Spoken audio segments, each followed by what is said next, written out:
In case anyone in the province needed any more proof of the Liberal government's mismanagement scandals and waste, this is it. Today, the Auditor General paints a picture of a tired and negligent government incapable of successfully providing the most basic services that the people of Ontario expect from their government.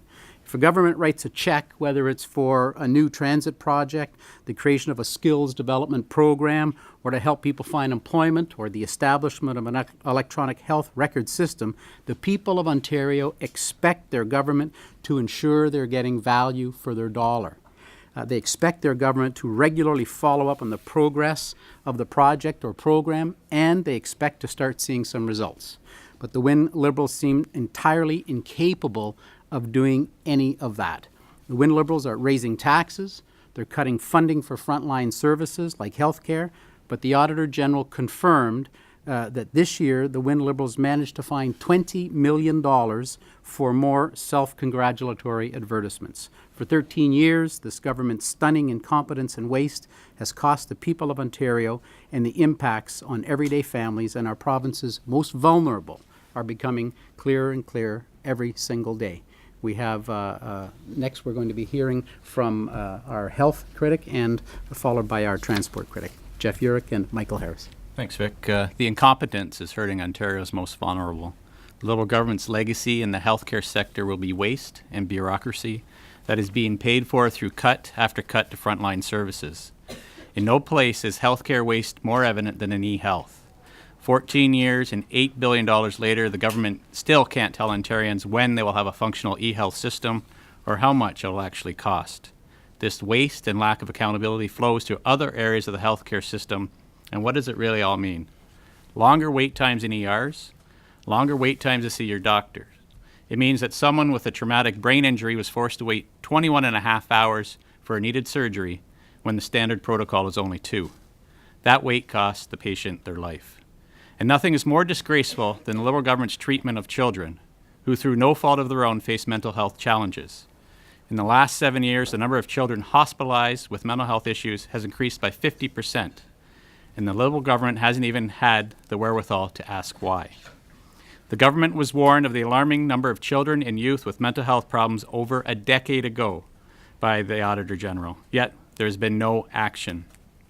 Wynne Liberal incompetence, Wynne Liberal waste, Wynne Liberal negligence is rampant, and unfortunately it's our patients that are suffering. They've made the cuts, and now they're turning their backs.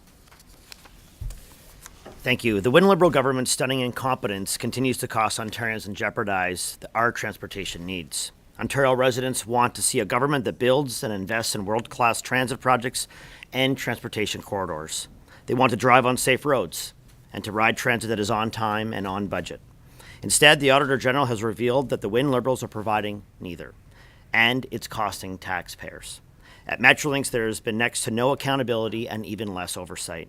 High-powered consultants are making costly errors, projects are being delivered late at a cost to the taxpayer, and contractors are breaking the government's own safety regulations. The repercussions: consultants face no penalties for their shoddy work, while taxpayers shell out millions more to fix their mistakes.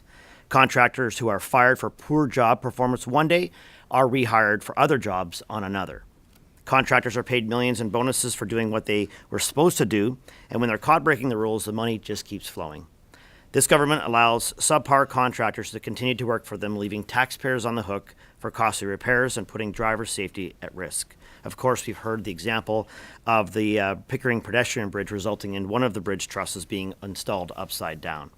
Then the same contractor was then rewarded by Metrolinx with a contract for the next phase of the bridge, leading to significant damage to the bridge and an improper stairwell before the contract was finally terminated.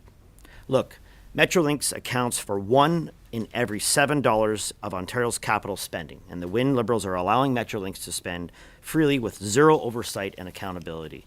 Meantime, the cost of road repair grows as premature cracks in pavement throughout Ontario not only reveal a crack in the minister's commitment to oversight, but also continued millions in increased costs to taxpayers.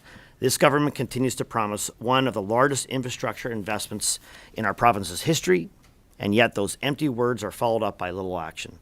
Given this scathing report, how can we possibly trust them to provide the oversight and accountability required for the billions to be spent to meet our infrastructure needs in the province?